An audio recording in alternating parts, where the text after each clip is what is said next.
Assalamualaikum warahmatullahi wabarakatuh. Selamat pagi, siang, dan malam rekan-rekan semua. Apa kabar? Semoga sehat selalu ya. Oke, welcome back to my channel Shoburuya Genji. Channel ini mempersembahkan untuk kalian yang butuh info-info mengenai perpajakan ataupun update-update tutorial-tutorial lainnya. Jadi bagi teman-teman yang baru berkunjung di channel ini, silakan jangan lupa tekan tombol subscribe dan nyalakan loncengnya agar kalian bisa mendapat info terbaru mengenai tutorial-tutorial perpajakan dan tutorial-tutorial lainnya. Pada sesi video kali ini saya akan membahas tentang tax planning PPh 23. Jadi apa itu tax planning, apa tujuannya, apa manfaatnya, dan apa juga dampaknya. Ya, langsung saja kita mulai. Sebelum kita mulai, silahkan like video ini and subscribe. Dan jangan lupa nyalakan loncengnya. Atas subscribe dan loncengnya saya ucapkan terima kasih. Oke teman-teman, ini saya sudah membuat di Excel studi kasus tax planning PP23. Jadi sebenarnya tax planning itu adalah perencanaan pajak yang tujuannya adalah untuk meminimalisir pembayaran pajak. Jadi seharusnya pajaknya besar, itu bisa dibayar lebih kecil lagi dengan ketentuan-ketentuan yang sah, tidak melanggar hukum, dan jangan sampai malah terkena denda pajak ya. Jadi ada banyak tax planning itu, di PPh 23 bisa, di PPN juga bisa, atau di pajak penghasilan lainnya.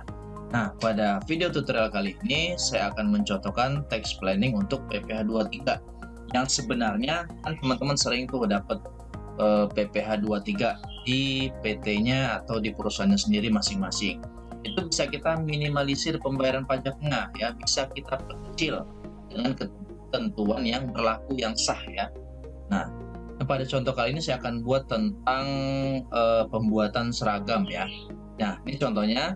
Jadi diketahui PT Abadi Sentosa Jaya itu memesan 1000 seragam untuk karyawan yang berlogo ASJ, yaitu Abadi Sentosa Jaya, kepada CV Karya Bangsa. Jadi CV ini Karya Bangsa ini akan mengerjakan atau membuat 1000 seragam untuk PT Abadi Sentosa Jaya.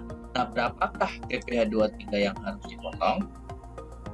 Jawabannya adalah, jadi seragam berlogo ASJ ini masuk kategori jasa perancang atau desain dan termasuk dalam PMK 141 ya, berarti terkena PPh 23 sebesar 2% atau 4% jika tidak punya NPWP. Nah, CV Karya Bangsa dengan NPWP 07354 bla bla bla bla, maka PPh yang dipotong adalah, DPP-nya sebesar 35 juta. Jadi anggaran atau biaya pembuatan seragam yang berlogo ASJ ini itu sebesar 35 juta. Berarti tarifnya 2% kan? Nah, berarti PPh yang terutang adalah sebesar Rp700.000. 2% dari 35 juta.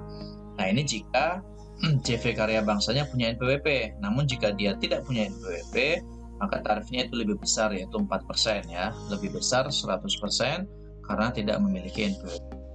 Contoh kali ini saya buat seumpama CV Karya Bangsa ini punya NPWP.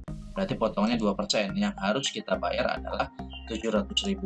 Nah, ini 700.000 ini bisa kita perkecil. Jadi kita nggak harus bayar 700.000, namun tetap dengan ketentuan atau undang-undang yang sah.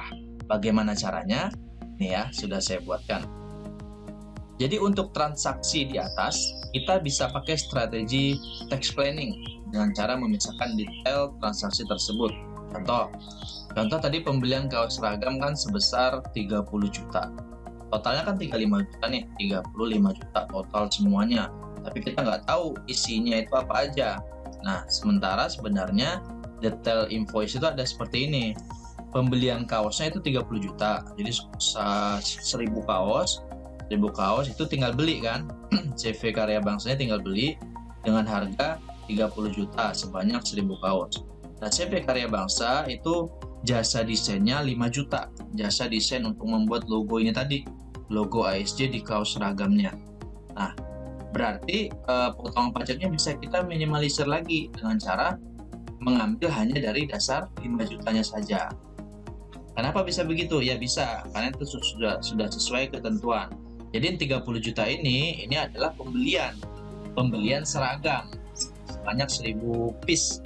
Nah, itu tidak perlu dipotong PPh, tapi potong saja yang 5 jutanya. Karena 5 jutanya ini adalah jasa desainnya. Jadi, PPh yang dibayar adalah 5% dari 5 juta, yaitu sebesar 100.000 ya. Berbanding ya, sebelumnya 700.000 yang harus dibayar, karena kita ngambil DPP harga full semuanya. Tapi setelah kita break, kita bagi, kita detail, hanya 5 jutanya saja yang kita jadikan sebagai dasar perhitungan PP 23, maka PP terutangnya hanya Rp100.000. Jadi PP 23 yang dibayar menjadi lebih kecil. Insya Allah teman-teman terbayang ya. Ini case-nya bisa semua PP 23, teman-teman silakan lihat detail transaksinya dan dibagi, di break lagi terus dibagi mana yang harusnya terkena PPh, mana yang tidak. Walaupun itu satu invoice ya. Walaupun itu satu invoice, itu bisa kita break, kita bagi mana yang harus kena PPh dan mana yang tidak kena PPh. Kalau pembelian itu udah pasti nggak kena PPh. Ya sekian ya. Nanti saya buat lagi tax planning lainnya seperti PPN, PPh badan, dan lain sebagainya. Semoga dengan adanya channel ini bermanfaat bagi teman-teman yang awam akan pajak ataupun yang sedang belajar ataupun mungkin yang sudah mahir sekalipun. Silakan tekan like-nya, subscribe-nya, dan nyalakan loncengnya ya, agar channel ini bisa berkembang dan bermanfaat untuk teman-teman lainnya di luar sana. Sekian yang dapat saya sampaikan, semoga bermanfaat. Ada kata yang salah dari saya mohon maaf. Akhir kata, Assalamualaikum warahmatullahi wabarakatuh.